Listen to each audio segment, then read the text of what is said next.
కొంచెం పట్టించుకోండి ప్లీజ్. ఆలమూరు మండలం నర్సిపూడి గ్రామంలో జిల్లా పరిషత్ ఉన్నత పాఠశాల క్లాస్ రూమ్స్ వెనుక బాగానా పిచ్చి మొక్కలతో, రుప్పలతో, చెత్తాచెదారాలతో నిండిపోయింది.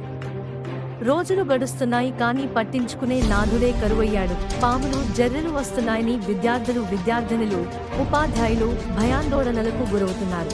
దోమకాటుకి గురై మలేరియా, డెంగ్యూ విష జ్వరాలు వాపిస్తున్నాయని వాపోతున్నారు. విద్యార్థులు స్కూల్కి వెళ్లాలంటేనే భయమేస్తుందని అంటున్నారు. ఇదిలా ఉండగా గ్రామంలో అధికారులు కానీ నాయకులు కానీ పట్టనట్టు వ్యవహరిస్తున్నారు. ఇప్పటికైనా అధికారులు, నాయకులు స్పందించి స్కూలు చుట్టుప్రక్కల చెత్తను, రుప్పలను తొలగించాలని కోరుకుంటున్నారు.